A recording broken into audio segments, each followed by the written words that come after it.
খাকি দা বেঙ্গল চ্যাপ্টারের যে ট্রেলারটা এসছে কালকে আমি দেখলাম, দেখে ভালো লাগলো আমার, আমি খারাপ বলবো না ট্রেলারটা।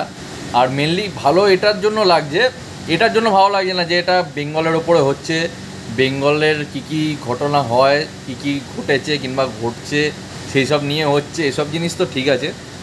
তা মেন কথা হচ্ছে আমার সেদিক থেকে স্টোরি ওয়াইজ ঠিক আছে, কিন্তু এই স্টোরি লাইন অনেক মুভিতে অনেক ওয়েব সিরিজে দেখানো হয়ে গেছে অলরেডি। তোমরা তেমন কিছু এক্সপেক্ট করে থেকো না যে তেমন কিছু থ্রিল কিংবা সাসপেন্স তোমরা দেখতে পেয়ে যাবে এর মধ্যে, সেরকম কিছুই তোমরা দেখতে পাবে না। তেমন একটা হালকা টুইস্ট থাকতে পারে। মেনলি দেখে এটাই ভালো লাগছে যে এর মধ্যে সুপারস্টার জিৎ এবং বুম্বাদা মানে প্রসেনজিৎ চ্যাটার্জি এরা আছে, ঠিক আছে।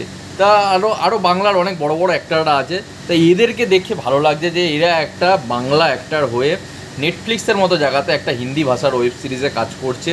এই জিনিসটাই দেখতে মেনলি ভালো লাগছে, এর জন্যই আমি ওয়েব সিরিজটাকে দেখব।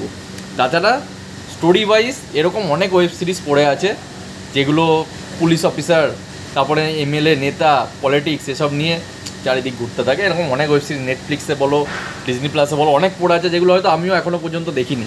আমি তাদের পোস্টার দেখেছি কিন্তু সেসব ওয়েব সিরিজগুলো দেখিনি, কারণ অতটা দেখতে ইচ্ছে হয় না। কিন্তু এটা দেখার ইচ্ছে এটাই, কারণ এর মধ্যে আমাদের বাংলার সব মানুষগুলো আছে, বাংলার সুপারস্টাররা আছে, তাই জন্য এটাকে দেখার আমার খুবই ইচ্ছা। তাই জন্য আমি এটাকে দেখব। এমনি ট্রেলার দেখে তো খুব ভালোই মনে হলো, টিজারের থেকেও ভালো হয়েছে ট্রেলারটা, এবং দুটো একটা ডায়লগ খুব ভালো লেগেছে আমার, ঠিক আছে। তা দেখা যাক কবে রিলিজ ডেটটা অ্যাকচুয়ালি কনফার্ম হচ্ছে। খুব তাড়াতাড়ি আশা করছি রিলিজ ডেটটা কনফার্ম করে দেবে, বেশি টাইম নেবে না। তার হচ্ছে তোমরা তাহলে নেটফ্লিক্সে সাবস্ক্রিপশন নিচ্ছ কি নিচ্ছ না নিচে কমেন্ট করে অবশ্যই বলবে। ভাই তোমরা জিদ্দার ফ্যান, সুপারস্টার জিতের মুভি ওয়েব সিরিজ আসছে নেটফ্লিক্সে 149 টাকা 199 টাকার, তো একটা প্যাক মেরে দেখতেই পারো ভাই। হলে টিকিট কাটতে গেলেও তো এটা দিতেই হতো।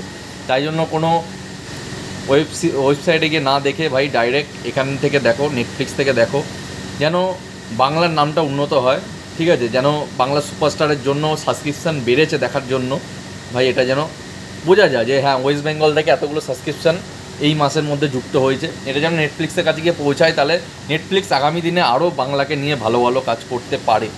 এই জিনিসটা বজায় রাখতে হবে, মেনটেন রাখতে হবে। তাই উল্টোপাল্টা ওয়েবসাইট থেকে না দেখে ডাইরেক্ট নেটফ্লিক্সের সাবস্ক্রিপশান নিয়ে নাও ভাই।